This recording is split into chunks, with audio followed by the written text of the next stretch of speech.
Similar to the infamous disappearance of Everett Reuss, a young man vanished from the High Uintas in Utah while on a job. Lynn Simmons was 25 years old when he went missing in 1940. It's been 84 years, and there has never been a trace of him found. His family is still searching for their missing loved one all these years later. What happened to Lynn Simmons? Welcome to Morbid Outdoors, the podcast that ventures deep into the shadows of the wild.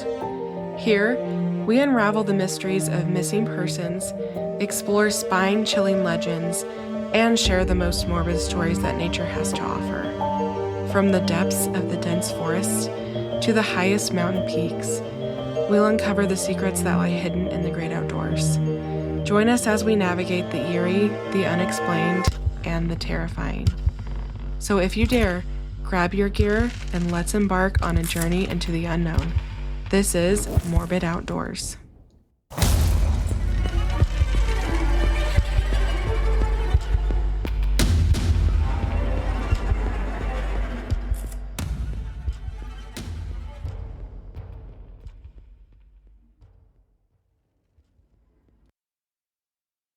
Hello, everyone. Happy Wednesday. By the time you listen to this, I will be preparing to go out of town and out of state starting this weekend. So actually super exciting. But today I'm obviously pre-recording this, and I went on a hike in an area of Utah where there is still a missing person from 2017, I believe. And he has not been found. And so I was thinking about that during my entire hike. And at first I was thinking, how could someone go missing here? I mean, there are tons of hikers, tons of mountain bikers, there's views. It's not very dense, but guys, these things happen so often. And this person's name is Frank Verrucci, and he went missing in the Corner Canyon Regional Park in Draper, Utah, and has not been found. And just a couple of years ago, they found human remains near the waterfall where I visited today, but those remains were not Frank's. So if you want to read about that case, there's not a lot online except for he went missing and he hasn't been found since. Anyway, so that was an interesting hike. I'm so tired. It wasn't a hard hike, but today was a long day for me. So I'm hoping to get through this and so I can put it out to you guys on Wednesday. And yeah, today I'm bringing you a case from my backyard, and a case that I don't have a personal tie to it, but I'll just explain later in the show. But basically, I feel like I have a little bit of personal tie because I saw something online that I'm like, oh my gosh, no way, that is so crazy. Who could this belong to? And then this story drops in October of last year. And so I'm going to be talking about the disappearance of Lynn Simmons. And this area of Utah is my very, very favorite part of Utah. I do a lot of hiking here, and I have several trips planned out there for this summer. Including my first backpacking trip since I moved to Utah. Many people have gone missing in this area and have never been found or have perished in the wilderness due to exposure. This area is extremely rugged and remote, and this case is absolutely so wild because of the time that it happened in, and then because of everything that the investigators in KSL did to help this family get the word out about their missing loved one. It's a wild case also because Lynn Simmons was just recently added to the missing persons database for the first time, even though he's been missing since the 40s. So I find it very interesting. I mean, this case has some in common with the disappearance of Everett Reuss. Not the geographical location per se, but the state. And I mean, this is another almost 90-year-old cold case. And I think it just got solved. So keep listening and let's talk about this specific area first. So I don't have like negative reviews because everybody loves this national forest, and there's not a specific place or landmark we are going to be discussing today. And so I apologize to all of you that really love the negative reviews because I do too, but sometimes it's not possible to find. So from the Visit Utah website, this is a quote about this Mirror Lake Highway area. Less than 2 hours from the Salt Lake City metro area, Mirror Lake Highway stretches 42 miles along State Route 150 and is one of the most popular mountain driving routes in the state.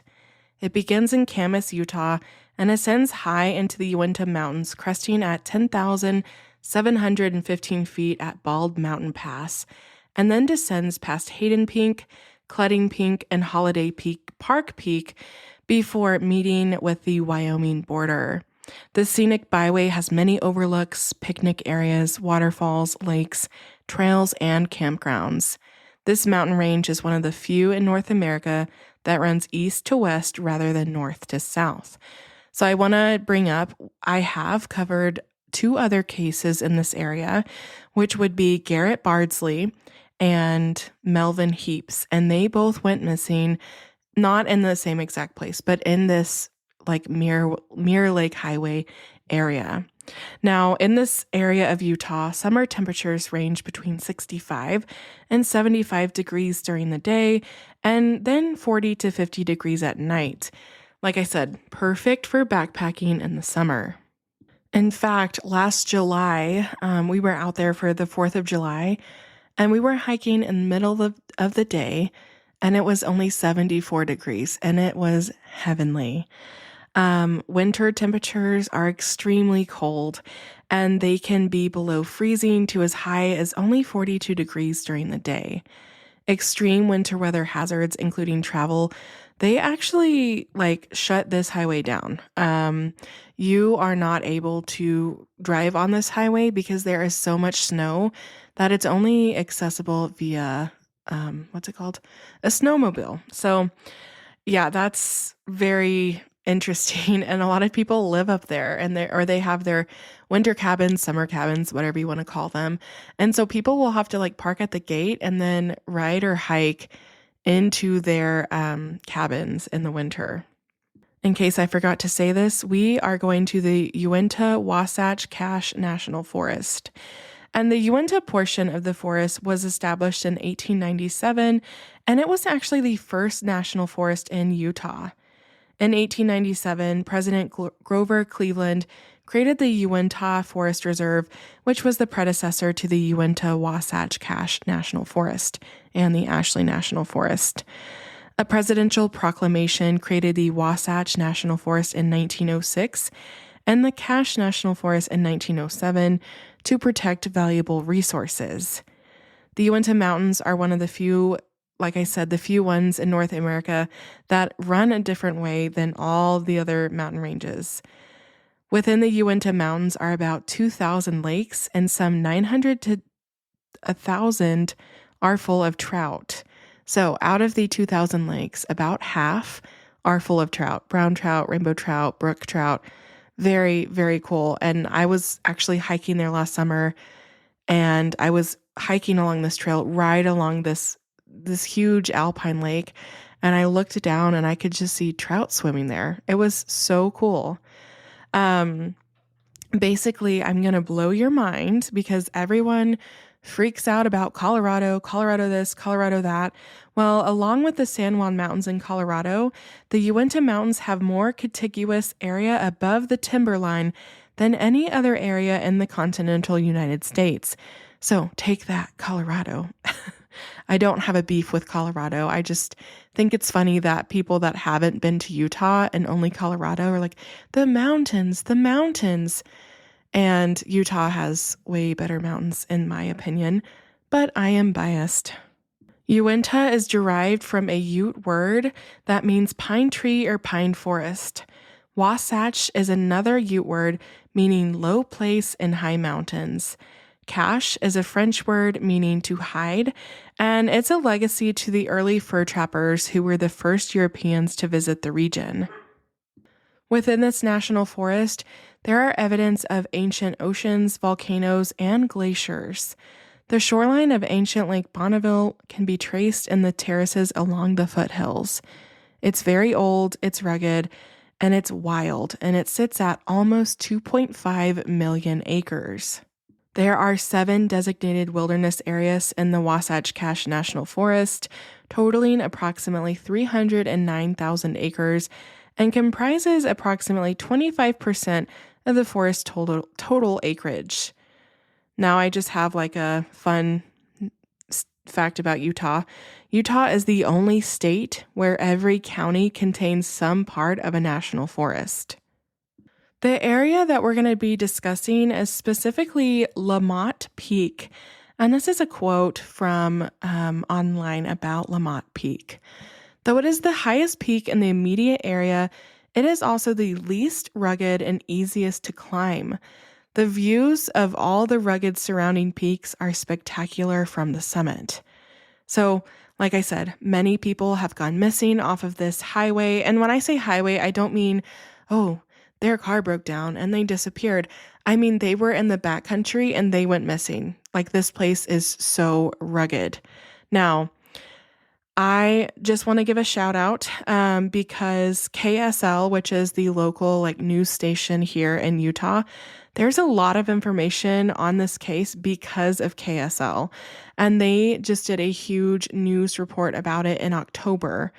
Most of the information I'm going to go over today is directly from that article by Dave Cawley for KSL.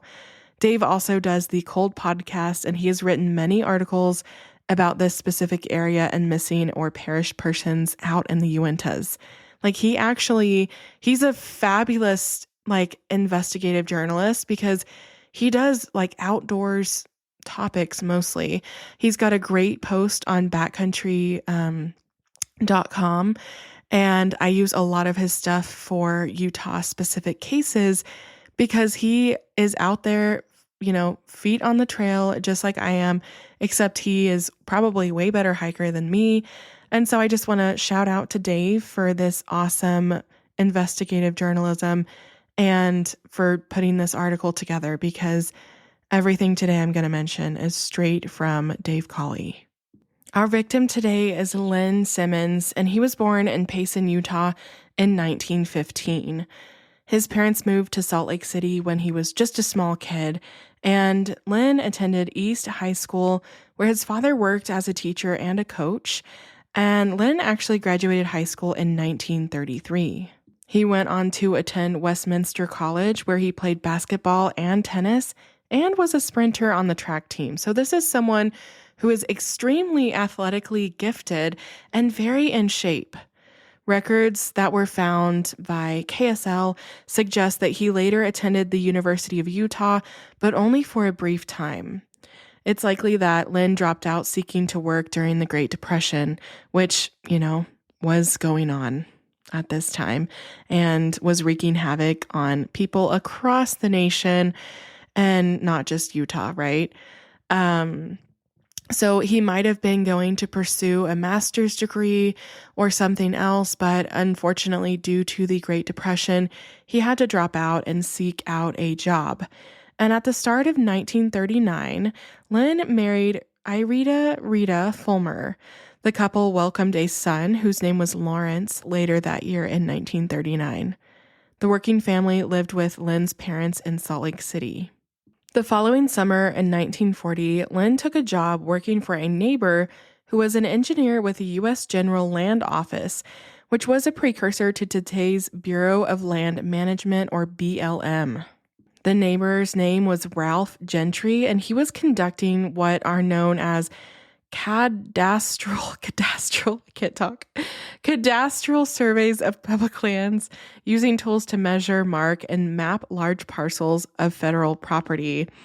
Guys, I hope that you're okay with me messing up, because sometimes I look at a word and it just doesn't come out right for some reason. But thanks for letting me be authentic and genuine, because I don't have time to edit every single small thing out. According to BLM documents, Lynn served as an axeman on Gentry's survey crew. This was a physically arduous job, and it involved hauling gear, clearing trees and brush, and constructions of stone monuments. This was extremely hard work, and because Lynn was young and strong, this is likely why he was picked for this job. This also included being at high elevations and hiking and doing all of that on top of like low oxygen above the timberline. On August 5th, 1940, Gentry's survey party established a base camp along the Hayden Fork of the Bear River, which is in this Mirror Lake Highway area, and it's just above its confluence within the Stillwater Fork in the northwest corner of the Uinta Mountains. That location today is along the road, like I said, Mirror Lake Highway, near the turnoff for Gold Hill Road. Jeez. So yeah, you can actually go kind of see this area. This was their base camp. So of course they weren't doing all of their work here. This is where they were just basically sleeping and then hiking way into the mountains to do their jobs. Now, the interesting part about this case is that we have letters that Lynn wrote to his wife, Rita, and he actually wrote her upon his arrival at the base camp on August 5th, 1940. And this is what Lynn had to say. "Boy, this country up here is nothing but one cliff after another. I'll be glad to get out of here, and we haven't even started to work yet." So obviously Lynn was pretty intimidated by this job. I think he got out there and he saw how rugged it was, and it made him a little nervous, and it made his task as the axeman seem very daunting. So we're already setting a tone of, I don't like it here, and I can't wait to be done with this job. Now, the terrain in the survey area ranged from about 8,600 feet to about 12,600 feet above sea level, with thick pine forest rising to about 11,000 feet. In other letters that Lynn sent to Rita, he described life in camp and expressed an eagerness to return home to his wife and 8-month-old son. He wrote about how cold it was in the mornings and how frosty it was up there, of fast fishing at the nearby lakes, and how spooked the party's horses seemed to be. This is what Lynn said. "They can probably smell bears. When you are riding one of them alone, they will go down the trail and shine at everything, from stumps to rocks, and sometimes they just jump to try and get rid of you." Now, I think it's very interesting that he was talking about bears because there were no grizzlies in the state of Utah at this time, and he would have likely been referring to black bears. I have never seen a black bear in this area, and this was 84 years ago, so I'm not saying it's the exact same as it is today, but I don't think there are a lot of black bears up there because the food sources are not that great. So I don't know if he was kind of making this assumption to clear his head and to quiet his mind about why the horses were so spooked. But part of me, after visiting this area a lot, part of me thinks the horses were not spooked because of bears, and it might have been something else. Now, during this time, Lynn was homesick, and he was finding it very hard to be this far away from his wife and young son. He was having a really rough time. And Lynn often talked about his plans to visit Salt Lake on the weekends when the work schedule allowed. Now, 1940 to now, I don't know exactly how long it would have taken to get from there to Salt Lake, but as of right now, it takes about 2 hours. So I imagine it would have been twice as long, if not longer, for him to get back home.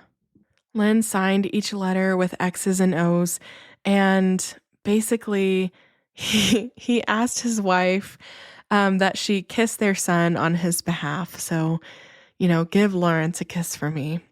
He wrote the last of these letters home to Rita on August 20th, 1940. And this is what he said in his last letter. I am writing you from fly camp, and I don't know when this letter will be delivered. We are 14 miles from the main camp, and we are supposed to stay out here until Labor Day. In case you didn't know what a fly or spike camp is, because I did not, it is a satellite camp away from the survey's party's base camp. Now, Labor Day in 1940 fell on a Monday, which would have been September 2nd. Lynn had previously sent home money to his wife and asked her to use some of it to buy him new boots suited for work in rugged terrain. So he wasn't even really fully prepared for, the kind of work he was going to be doing. He said he wanted an 8-inch high top because everyone else seemed like those kind, so he guessed that they were all right. And I'm reading from his letter to Rita. He asked that she would take them to the shoe shop and have him put some horseshoes on the heels. So I've never, asked for horseshoes on the heels, and I'm not sure why, but that's what he wanted his wife to do for him.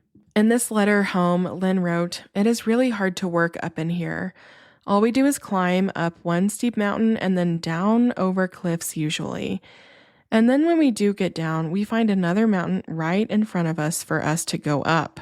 So he was really having a rough time. I don't think the physical labor was the hardest part. I think for Lynn, the hardest part was to be away from his new family, his new wife, and his new little baby son. So on the day of September 4th, Lynn and 3 other members of the survey party visited the summit of Lamont Peak, which is near the southeastern corner of their survey area. And if you remember, he was supposed to already be home by now. I guess work took a little longer than what they originally anticipated. Lamont stands at 12,720 feet above sea level, and it's the highest point in this general vicinity. It rises more than 2,000 vertical feet above the Amethyst Basin to the west and the Pryward Lake at the headwaters of the East Fork Bear River drainage to the east. The peak is bare of trees, as it is well above the timberline. So no shade and nothing up there. And when you're on mountains, if you've ever been on mountains before, holy cow, do you get sunburned so easily? You have no shade. There's no respite from the elements. It's just rocks. According to archived newspaper reports found by KSL, a storm descended while the 4 surveyors were on this mountain. They began to descend down the north ridge, and they were headed for camp, but Lynn was lagging behind. An article in the Ogden Standard Examiner said that the other 3 surveyors kept looking back, and at one point, they said that they waved, and Lynn waved back. It wasn't like he was in distress or anything. The 3 men who were ahead of Lynn lost sight of him soon after they crossed a knoll, according to a story in the Wasatch Wave. These 3 guys, they eventually made their way to a new spike camp, which only one of them knew how to locate. Multiple news reports said that this camp was located near a lake at the head of Boundary Peak. Now my question is, and this is not to you, this is just me thinking out loud, did Lynn know how to get to this new spike camp? If only one of them knew how to get there. Was Lynn included in that group? Or, I don't know. I'm just like, why would you leave a man behind if only one of you knows how to get to the new spike camp? Because obviously he's going to get lost if you lost him. Now, the fellow surveyors became very concerned when Lynn did not arrive at the camp that evening. The Wasatch Wave reported that they searched all night and kept big fires burning before going to summon help the following morning. So they were out there that night looking and having fires going so that if he saw them, he could try to make his way over there to the fire. Now, they obviously launched a search very shortly after, and the searchers included the sheriffs of Summit County, Utah and Uinta County, and Wyoming. And so they led this search and rescue mission to locate Lynn, and this was launched on Thursday, September 5th, 1940. Now, the two agencies, they enlisted the help of a variety of sources, including the U.S. Forest Service Rangers, Utah State Road Commission, and the CCC camp enrollees and Wyoming sheep ranchers. So this was an all hands on deck. We've got a missing man. We need to find him. This was the day after. And what I find interesting is that the people from the Utah State Road Commission, they were just laborers who were working construction of this road. And they were, they were told, hey, we've got a missing man. Let's go look and find him.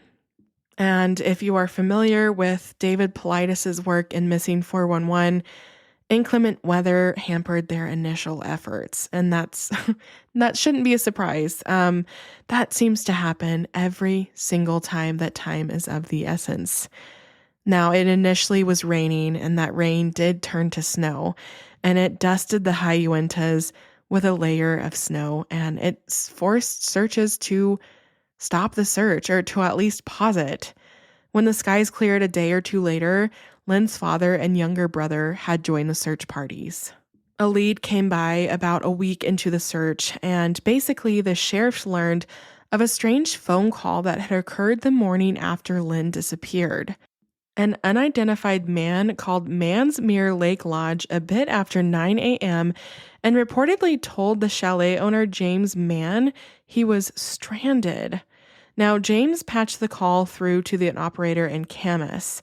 According to an article in the Salt Lake Tribune, the caller asked the operator, quote, "Where am I and what time is it?" End quote.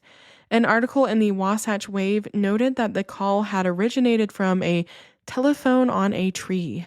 Neither James nor the Camas operator considered the call unusual at the time and only thought to report it after learning of Lynn Simmons' disappearance.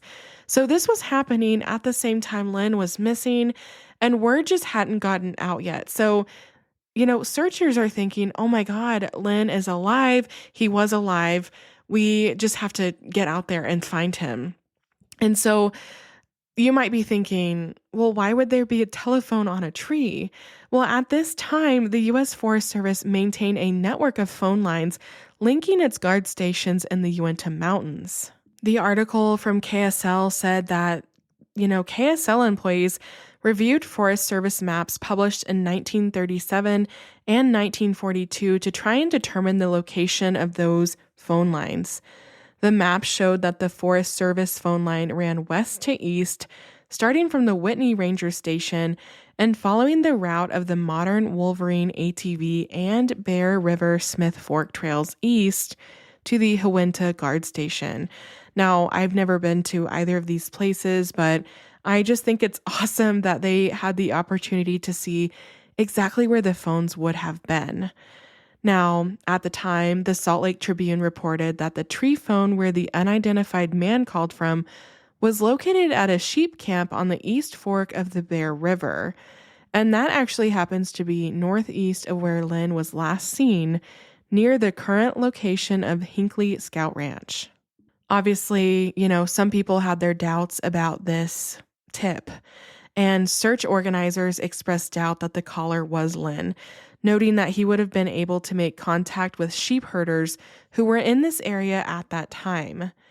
Lynn would have also crossed established trails and a dirt road before reaching the tree phone, so it would have been a lot harder, a lot more out of his way to get to that phone instead of finding a sheep herder or finding an established trail and taking it down back into quote-unquote civilization, even though that doesn't really exist out here. So even though a lot of searchers were doubtful, they did end up focusing their efforts along this phone line kind of route after learning about the call. And mind you, this was a week after Lynn was initially missing. They followed the phone line east over Dead Man Mountain and into the West Fork Blacks Fork drainage. Searchers located an abandoned sweater with matches and raisins in one of the pockets. The discovery of the sweater was at first heralded as an important clue, but Lynn's father told authorities he could not say for sure if this was Lynn's sweater, and it still remains unclear the call from the identified man or the sweater, if they're clues to this case or if they were simply totally unrelated. What's interesting is that the federal government took a more active role in the search as it stretched into its second week. The Interior Department, which was, the parent agency of the General Land Office, they actually deployed 7 of their own investigators. 2 of them traveled to Utah from Colorado for the sole purpose of finding Lynn Simmons. But as you might have guessed, this search effort was hampered again by weather. Another significant storm arrived as the search entered week 3, forcing the Uinta and Summit County sheriffs to abandon the mission. I just want to say that this was in September. They're already going to be getting low temps at night and basically evening thunder showers and possibly snow and hail. When Garrett Bardsley went missing, it was in August, and it was already so cold at night there. And this is weeks later into September in these very rugged, very high mountains. Even though the Uinta and Summit County sheriffs abandoned the mission, the Interior Department investigators didn't give up, and they were not willing to give up. They returned to the High Uintas in mid-October, about 5 weeks after Lynn disappeared. Now, their assumption was that Lynn was deceased, but they intended to keep searching for his body before winter snow erased absolutely every single shred of hope about finding his body. They reportedly dredged beaver ponds in the Christmas Meadows area, but did not uncover any evidence. This last search and this last try at finding him, it did not turn up any new clues regarding Lynn's whereabouts. All search efforts came to an end on October 17th, 1940. U.S. Interior Secretary Harold Ickes sent Rita Simmons a letter on that date expressing his regrets, and this is what he said.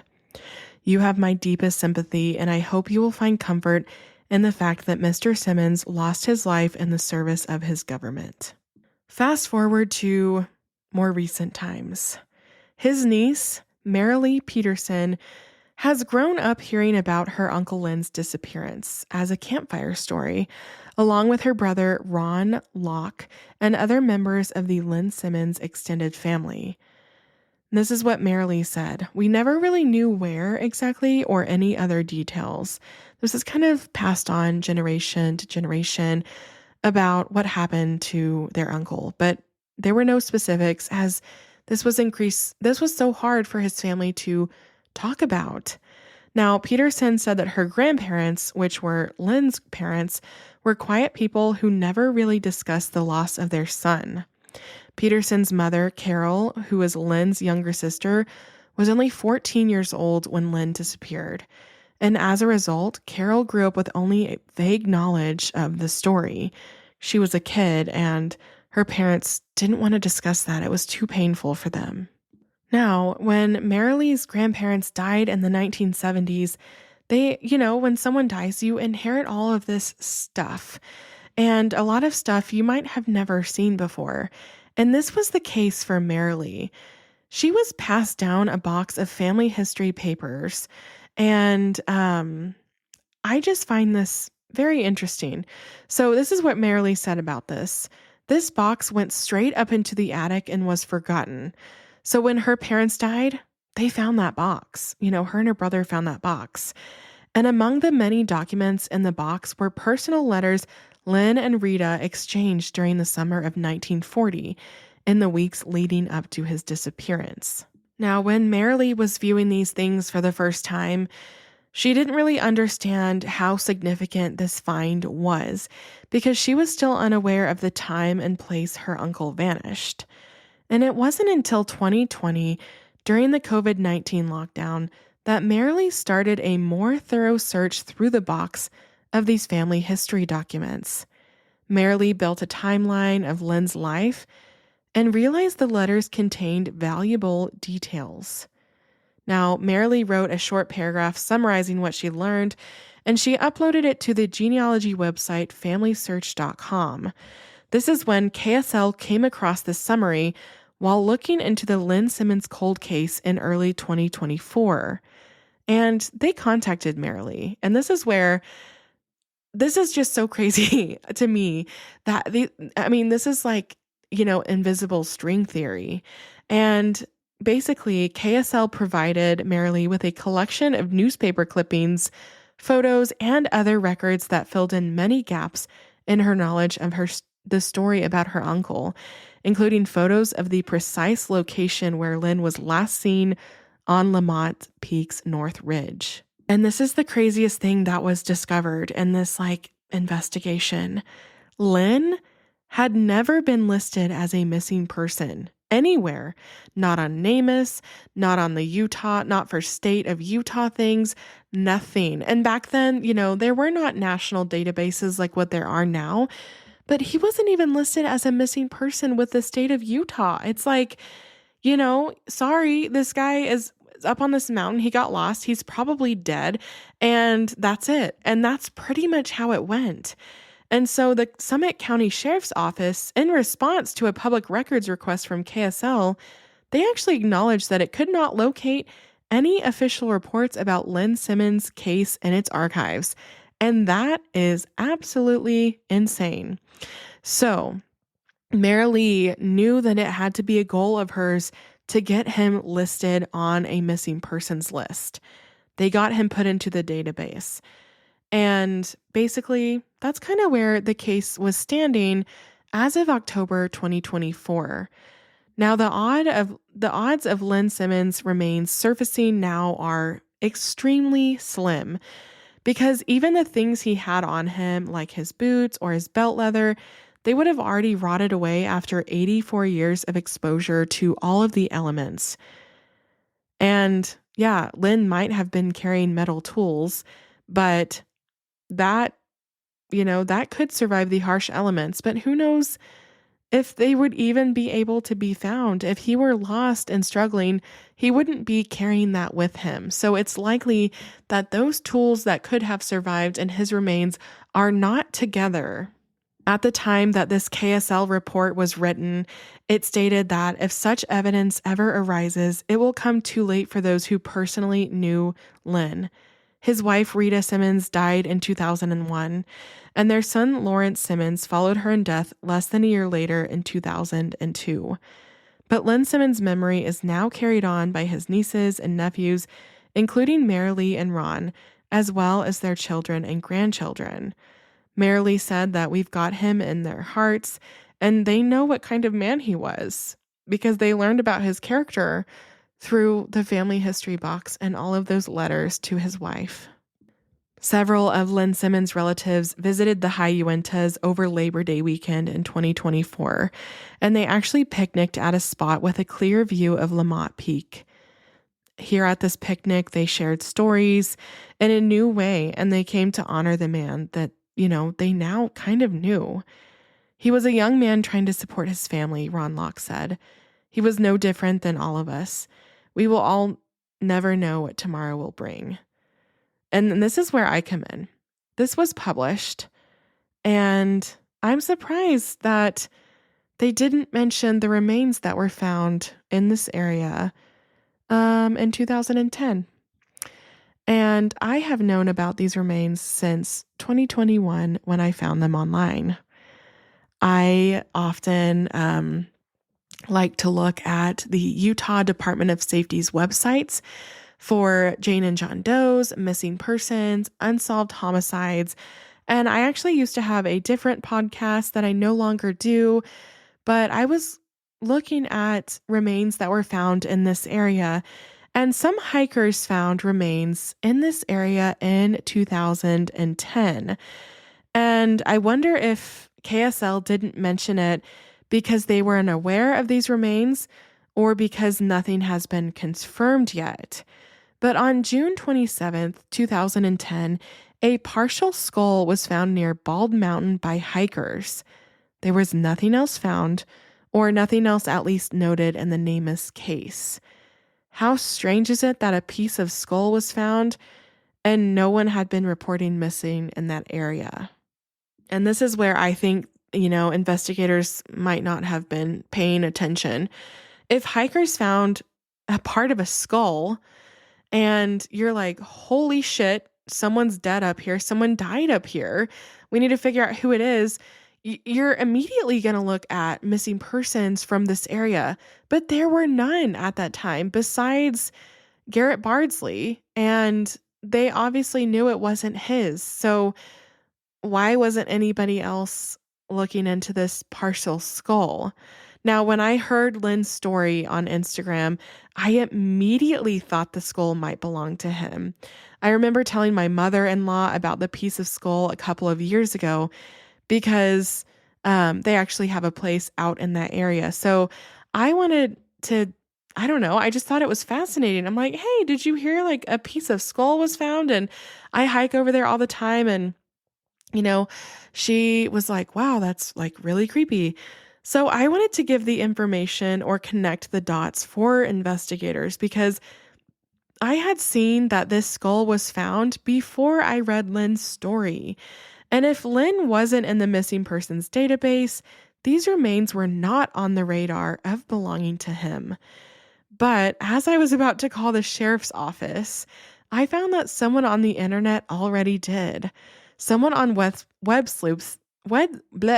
on Web Sleuth said this, quote, I sent this information to the Summit County Sheriff.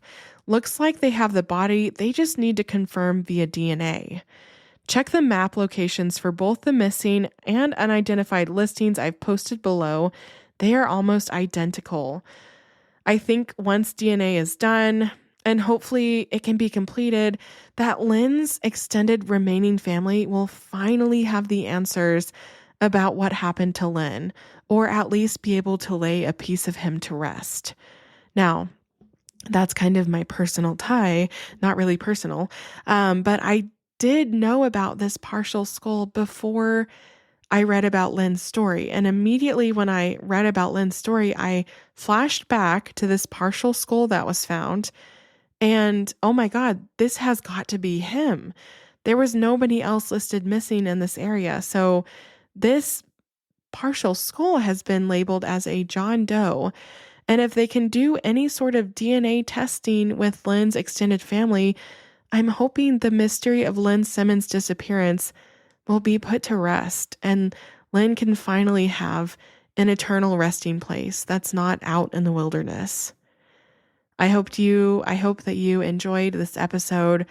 And if you're a Utah listener, thank you so much for listening. I know all of you do not live in Utah, but this is my backyard and I like to share a little bit more personal, with the stories that I cover.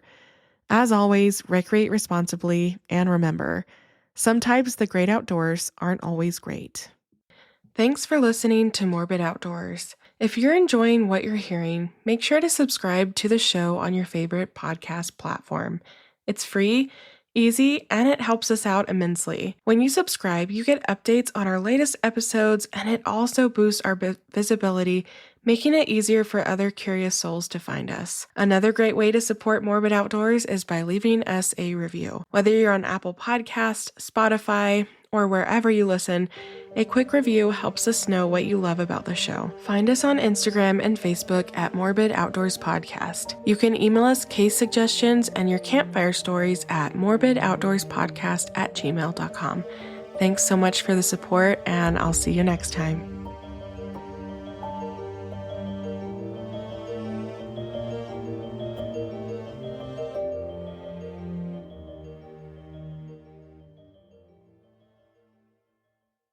Hi guys, thanks for staying. I just wanted to say a reminder. I have launched my Patreon and you can join for extra content. So if you're interested in extra episodes, a little bit more laid back, morbid outdoors, and maybe some personal content, hiking, trip planning, you can go join at Patreon, and the link is in the show notes, and you can also just search Morbid Outdoors Podcast on Patreon.